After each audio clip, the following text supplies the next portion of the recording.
Today on the podcast, 5 Steps to Monetization. Welcome to the Christian Musicpreneur podcast, where we provide tips, tools, techniques, and resources to help you grow your ministry. I'm your host, Simone Henry, a business coach and mentor for independent Christian recording artists.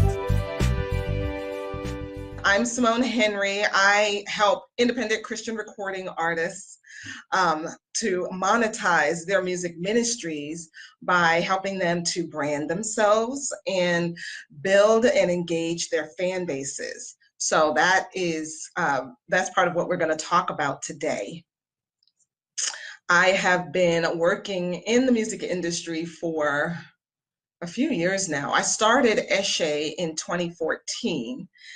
I actually started working in the music industry before that. I started 2006 is when I launched my first website, the Christian Jukebox, which was a digital download store.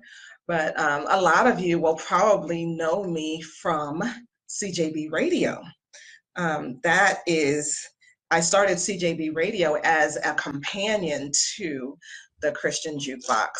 And then we shut down the Christian Jukebox because there were a lot of other stores that artists were sending their fans to buy their music, and not sending them to the Christian Jukebox. So I said, well, the people who can do it best, let them do it, and we will do something else. And so we kept the radio station going for a while, and then it's only been a couple of years that we shut down the radio station. Over the years, I've learned quite a bit about how to market yourself, how to brand yourself, how to build up a fan base. And that is what I teach to independent recording artists. Why did I choose independent recording artists? Why did I choose Christian independent recording artists? I chose Christians simply because as a Christian, I feel like there is a lot of music out there. There's a lot of great music out there. However, I want to use my gifts and talents to promote Jesus, to promote the Lord. And I've always seen myself as kind of a back office support for ministers who are on the front lines. So if you are a music minister, like in your church, or you're a recording artist and you're out there pushing your CDs and your music to your fans, I always saw myself as kind of the person behind you, helping you to do that. I'm not on the front lines myself necessarily, but I've always seen that as my role, as a support, the backup for the people on the front lines. And that is, so far it's working for me. I like it. I like doing it. I did grow up singing in church, and I haven't sung much lately, which I need to correct. I was on an Instagram live with an artist and vocal coach last night, and I was asking her, how do I get my voice back if I haven't sung in a while? She said, well, start singing. That's really the best advice. Just start singing. So I need to get into the habit of turning on the music every day and singing along. And that's pretty much how I learned to sing. And I guess that's how I'm going to continue if I want to continue. Not to say that I want to be an artist and record and put CDs out. That's never been my desire. I just enjoy singing. So, and kind of want to do it mostly for my own self-satisfaction. And I really like karaoke. So I do that every so often, but I like singing. And let's see, so the stuff that I've been learning, that I have learned over the years, I want to see artists use to push and promote their music and their godly messages to help the world. I have been talking a lot to artists lately and asking them, what is it that you want out of your ministry? And most of them tell me that the thing they want the most is to be able to share their music with so many more people than are hearing it now. You know, they'll share their Facebook profiles with me, and they have a few fans on there. Not that there's much engagement, because Facebook doesn't really allow that on your fan page, and that's something I talk about in my program. But there's a few people on there, and some of them are engaged, but most people aren't. They're not really selling much. They're not making much of an income. And I believe that if you are working hard on your ministry, you are making sure you're spending money and time and effort, making sure that this thing that you're creating and you're putting out there is excellent. I've spoken to a lot of artists who say they work very hard to make sure that the production is solid. It can stand up next to Kirk Franklin and Fred Hammond. They work hard on that. They make sure that the graphics are good, the pictures that they're using are professional. And when that is all said and done, you go to the best people to do your distribution. So you make sure that it's out there, it's everywhere, people can find it, but people aren't finding it, and people aren't hearing it. And the message, especially if you're a songwriter, if you put your heart and soul into a song, you told your story, you told the story of a traumatic experience in your life, or you're really expressing praise to God and worship, and you want people to be able to use this as a tool for their own worship. But if they never hear it, then that doesn't happen. So I am here to share my techniques with you so that you can get your music out there, that more people are hearing it. And not only that, that you're actually making an income from it. You're spending a lot of money making sure that the production is right, and you're paying band members, you're paying background singers, you're paying your graphics designer, you're paying the person to build your website. You want to be able to recoup some of that investment. That's an investment in your business, paying out all these different things. That's an investment in your ministry, in your business. If you're selling your music, you're running a business. When people invest, they want to see a return.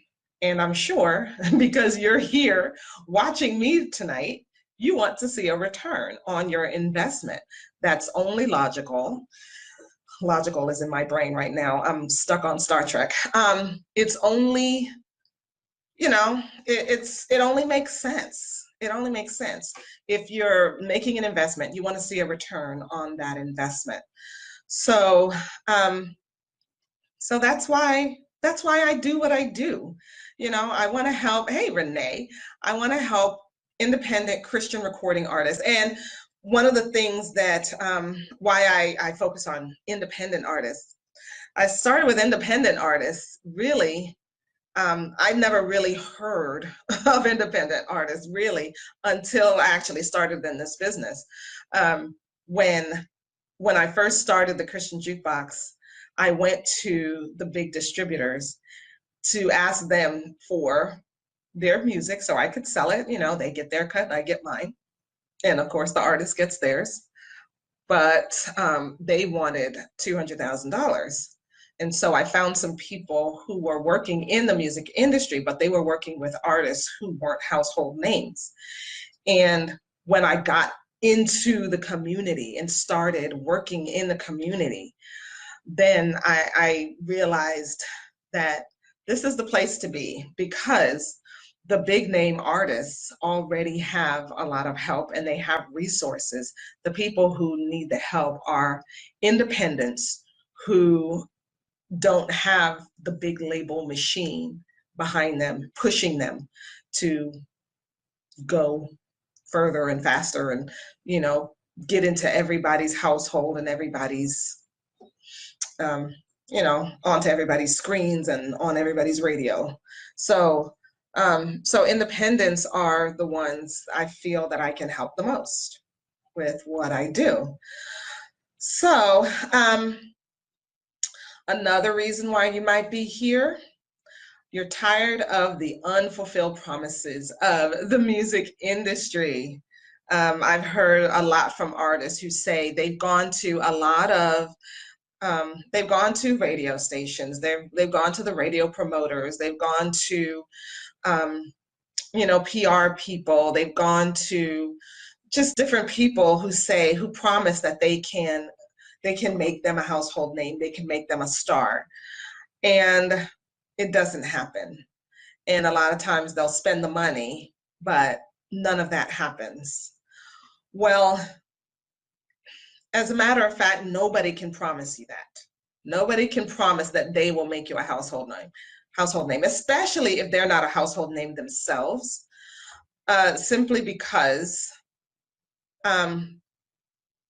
it's really subjective, right? Do people really like your music? Do they really like you? You won't know that until you actually put yourself out there, and nobody can really do that for you.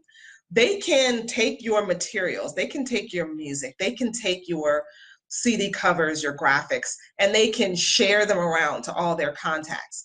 But that's not going to make their contacts like you. That's not going to make their contacts trust you. Part of, you have to get out there yourself and share who you are and allow people to get to know you as a person, not just as an artist, as a musician, right? There's always a story behind the song. And what I see with so many artists is that they don't share that. They don't share the stories behind the song. So people don't know what it's about. Why should they care? I'm working with an artist now. He is at the stage where he's getting ready to share. He's ready to, we're working on a campaign for him to, release his next single. Well, I gave him a homework assignment to basically develop a story of the song. And what we can do is we can take that and we can chop it up, and we can kind of dole it out and configure it in different ways and put it out there. If you don't share with people who you are, why you are, why are you doing this whole music thing? Then why should they care? Why should they care? So many artists are just, when they just post, I have a new single out, go buy it. I have a new single out. It's on this platform and that platform and the other platform. Well, so is everybody else's music. What's new? What's different? What's special about you and your music? That's what you need to be telling people. What is it that makes you unique?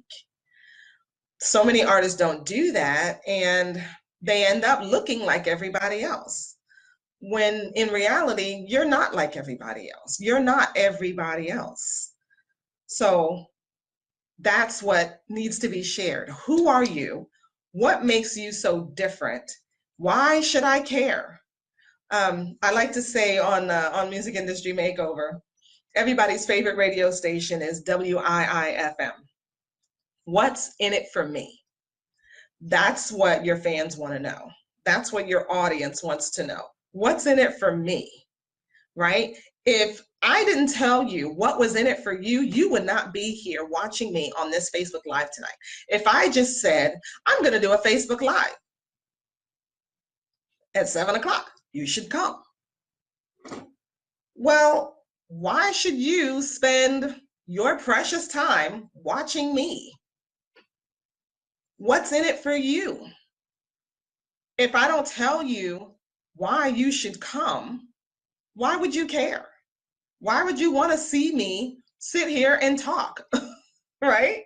Who cares what I have to say? You only care because there's something in it for you. you're getting something out of it. So that's a big thing that I teach artists, is that we really need to get to the point where we are not just focused on us and our music. Focus on your fan. Tell them what's in it for them. One of my favorite tips that I post is, don't focus so much on, you got a famous producer to produce your album, you got this great songwriter over here to write your song, you got the best drummer in the world to play your song, you got, hey Mary, you got the best, hey Janice and Cynthia, you got the best background vocals to accompany you. Your average fan is not going to care. Your average fan doesn't care one bit. They don't know the ins and outs of how to produce a song, or how to produce, music, how to put together a CD. I'm kind of one of those people. I am, I've only really been in a music studio like once or twice. So for me, when you post something that says, producer so-and-so really went to town on the hook in this song, I'm going to go, what in the world are you talking about? Why should I care? Right? But if you tell me something like, after you listen to this song, you are going to feel like you can walk on glass. You're going to feel that good because God has been that good to me. This testimony is going to move you that much. Well, now I'm like, well, I got to hear this song. Tell them what's in it for them. How's it going to make them feel? Hey, Renee. So another thing that artists find very difficult in the music business is having to rely on others. There is nothing wrong. There is absolutely nothing wrong with hiring a radio promoter or getting radio servicing or hiring a PR person or a bio, somebody to write your bio. There is absolutely nothing wrong with that. However, there is a problem when, hey, Bruce, there is a problem when you hire these folks and you put all of your eggs into their basket. You pay them your money, they send out your stuff, then what happens? One of the things that artists don't understand is that you may hire a radio promoter or a servicer or a PR person to put your stuff in all the magazines, all the radio stations, get you interviews on TV and radio. But when traffic starts coming to you, what do you do with it? I have heard artists, a lot of times they'll say, well, yeah, I did get a bump in traffic, but then it went down. Now what? It's kind of a dead end.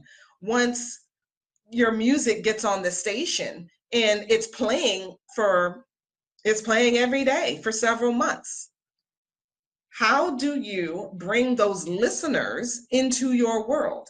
The reason the radio station keeps playing your song is because maybe they're getting good feedback. They like it, right? So if people like it, well, you want to be able to know who those people are who like your song, right? Because when the next song comes out, don't you want to reach out to those same people and say, hey, I've got a new one. You like the last one, check out the new one. So many artists, the music gets out there, it's on radio, but then nothing happens after that. the music is on, it may be on radio, they may get nominated for, some indie gospel award, whatever, and the accolades are good, right? That's validation. That's people saying, hey, they like me, they really like me. Um, they like my stuff, they like my music. And you may even win an award. But then what? What happens after that? See, these are things you don't want them to be a dead end for you. You want those things to not be the be all and end all of your music ministry. You want those things to be the icing on the cake because you have so much substance and so much going on in your music business that those things are icing. They just drive even more traffic than you're already getting, right? Or you want for the attention that you get from those things to actually continue. So this is something that a lot of artists don't, they're not really getting really from their music ministry, and they're chasing the radio stations and they're chasing the awards. And people might be saying, hey, your music is great, you deserve an award, here you go, here's that lovely statue. But then what happens, right? So what I like to help artists do is to monetize their music ministries. I am all about freedom. That's one of the reasons why I named this group Christian Recording Artists Seeking Freedom. I'm about freedom. I'm not about depending on other people for what I want in my business, right? If I want money coming in, well, I need to figure out a way to be able to sell without having to depend on somebody else, right? I have been wanting to speak for a while at different events. And it finally dawned on me, you know what? There are tools out there where I can speak to people, to my audience, without having to rely on somebody to ask me to come and speak on their stage. There is this wonderful platform called Facebook where there are 2 billion people hanging out every day. Of course, I'm not going to get 2 billion people coming to my page, and I don't want 2 billion people. I want the right people coming to my page.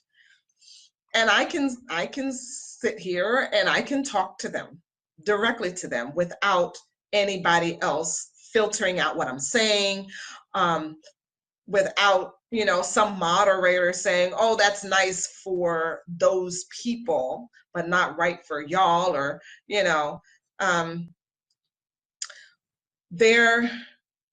it's the same with you as an artist. A lot of you are disappointed and unhappy that radio is not playing your music. You're submitting and you're submitting and you're submitting and nobody is picking it up, and you're discouraged and you're feeling like, well, they're playing the same songs all the time, why don't they give somebody new a chance? Well, I'm here to give you the good news. You don't have to rely on the stations for people to hear your music. There's this great platform called Facebook where people can hear your music, and you don't have to wait for somebody to say, oh, I like this. This is really good. Who cares what the tastemakers and the gatekeepers say? That's what I call them, the radio DJs and stuff. I call them gatekeepers because they are, right? You have to get through their gate to get to the people, to their listeners, right? And they own their platforms. What I want you to do is to own your own platform, to take your music directly to your ideal fans. A lot of people say, when you're determining who your fan is, you should look at the demographics. And that's true. You should look at demographics, but demographics aren't everything. And what I mean by demographics, I mean, like biological information, age, sex, race, where people live, that kind of thing. But there's nothing that says all Black women who live in Atlanta, Georgia, between the ages of 25 and 35 believe the same thing. So I like to talk about psychographics. Why not go after the people who believe what you believe, who want to hear what you have to say? And it can be Black women who live in Atlanta who are between the ages of 25 and 35. That could be a main group that you reach, but who knows? Maybe what you're saying is also reaching out to some older white guy or some young Indian guy. Or a white chick who has lots of Black friends. You just don't know. It's when you talk about what you believe, that's part of your branding. So when you monetize, sorry, I'm jumping back to the monetization. Okay. So when you monetize, there are benefits. Why? Because probably most of you are sustaining your music ministry with the income from your 9-to-5. Well, wouldn't you like to not have to make a choice between, stuff like being able to produce your next single or produce your next album and sending your kids to piano lessons? Wouldn't you like to be able to not have to make a choice between taking a tour? Say you're a teacher and you have summers off and you want to tour the East Coast. Well, if you're using the money from your day job and that's all the money that's coming into your ministry, you probably have less money to be able to take the tour because you're paying bills. You've got rent, mortgage, you've got car note, you've got other things. There's other things, right? Whereas when your ministry has money coming into it for the ministry, right? It's a standalone business. Well, now your mortgage is covered because you got the day job, right? You can afford the mortgage, that's fine. But you can also do that tour that you've been wanting to do.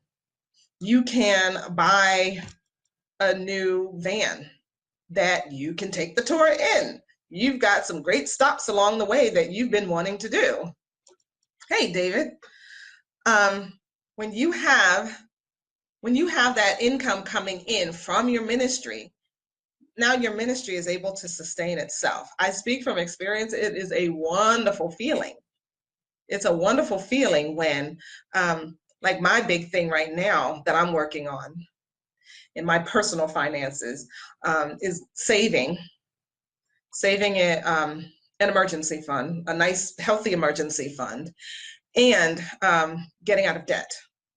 So when my business is making its own money, it's not in my pockets anymore.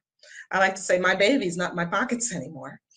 When my baby's not in my pockets anymore, now my income from the day job, I can actually save some money. There's like extra, there's leftover. This is a great thing, which means I can accelerate those goals I have of paying off my debt and saving that emergency fund. That accelerates the process.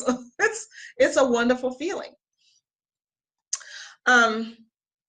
And it also helps you to reach your goal of reaching more people, right? That's what most artists tell me. They want to reach more people, right? You're spending a lot of time and hard work and energy putting out this great music. People need to hear it, but they can't hear it if you don't have the money to do the marketing or to learn how to market yourself.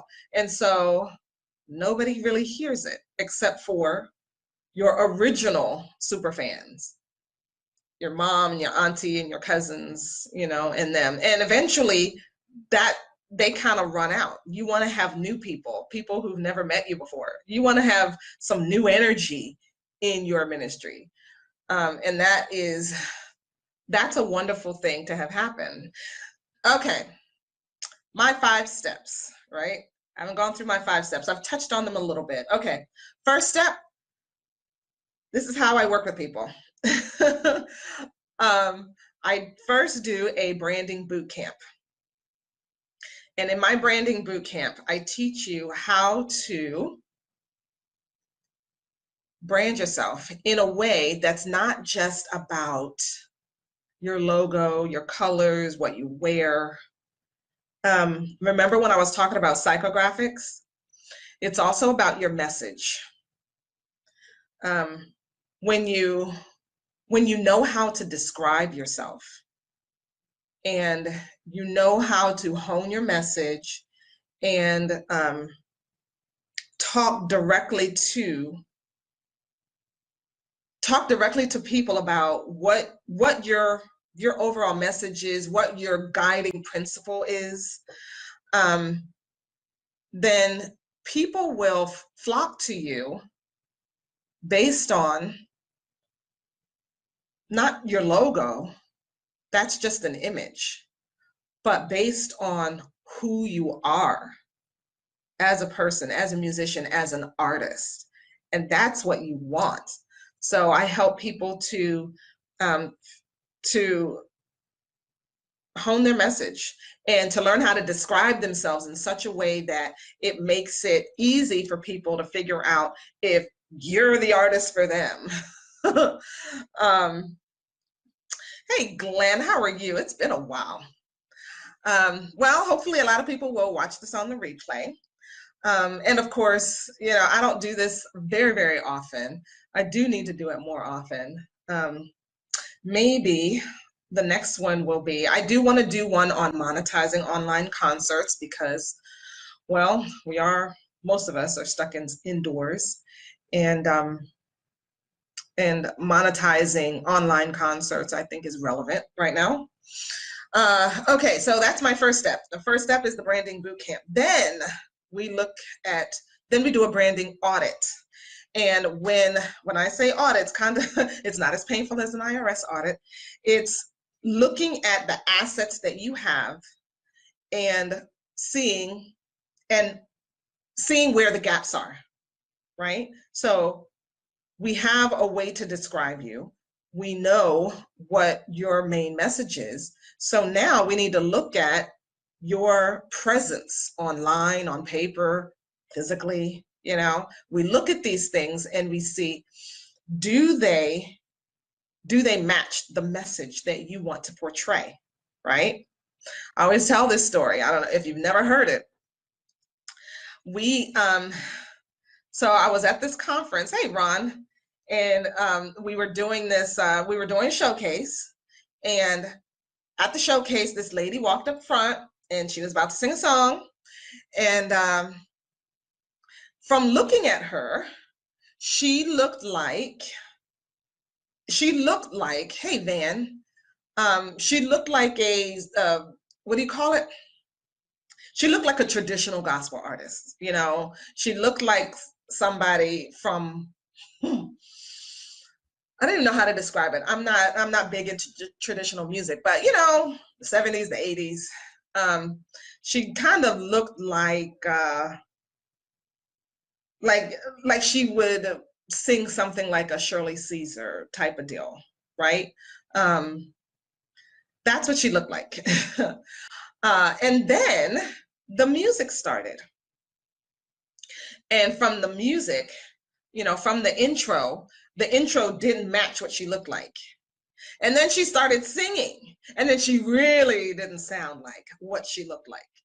She sounded more like a neo soul artist. She sounded kind of like a Jill Scott, you know, like India Arie, you know, kind of like that. And it's like if you close your eyes, you're hearing this kind of a young, hip, Afrocentric artist. But when you open your eyes, what you're looking at is this church lady, basically. I mean, that's the impression I got. So she had a sound, but the look didn't match the sound. So that's part of the branding as well. It's like, does it all come together? Does it all match? Right? A lot of people say, when they talk about their branding, they talk about their logo. From my logo, you probably can't really tell much about my business. It's just an E, really. It doesn't. The E stands for Eshe, and that's it. But that doesn't really tell you anything. But when I put, I've changed, and I'm going to be changing the banner for this group as well. When I choose the name of my group, when I change the banner of my Facebook page, what I talk about in my posts, that is my branding. And then everything else is, comes kind of your imaging and that kind of stuff just is a reflection of what your main message is. Right? So that is the branding audit. We go through, we make sure that what people will see matches you, how you describe yourself, what your message is. Okay. Then I help you build your infrastructure for marketing and selling. Guess what? If you are an indie artist and you have music for sale, you're a marketer. You're a salesman. Oh, I know those are bad words. People don't like those words. We are Christians and we're not supposed to be selling. But we do. Because if you don't market yourself, if you don't market your music, how will people know that it's available for them? Marketing is a very good thing. And it not only helps you in your wallet, it also helps the people who hear it and see it and buy it. Because if they never get it in their hands, if they never get the music in their ears, how is it supposed to help them? And they can't get it in their hands and their ears unless you market it to them, unless you tell them, hey, I've got this great thing available and you should listen to it. It's, remember, WIIFM, tell them what's in it for them, right? If you never tell them, then it's never going to help them. So I help you to build your infrastructure. And when I say build your infrastructure, I mean set things in place that make it easy for people to buy your stuff and to find you and to listen to it, add it to their playlists, all that good stuff, right? Because as you're marketing, you're going to have more people coming to you. And then when more people are coming into your world, they're visiting your places online, they're visiting your Facebook page, and they're visiting your website. So when they get there, you want it to be easy for them, right? I was talking to an artist the other day and looking at his website, and I was saying, well, if you're pushing this particular album or this particular song, where's the link? I see the cover. This is wonderful. Where can I listen? Where can I buy? Right? Make it easy for me. So I go through those things with you as an artist. Engaging your audience. What are you talking about? It's part of that whole psychographics thing, branding stuff. What is it? What is your overarching message to the world, right? What do you believe in? Talk to people about that. Let them get to know you. Tell them something about your life, right? I just had an analogy in my head a little while ago. Talk to them like they're your friends, right? You never just walk up to your friends and say, hey, I just put out a new song, buy it. You never do that with your friends. You chit chat with your friends. You say hi to them. You find out what's going on in their life and you tell them what's going on in your life. This is how we build relationships. This is how we get to know each other. Well, it's the same thing with your fan base.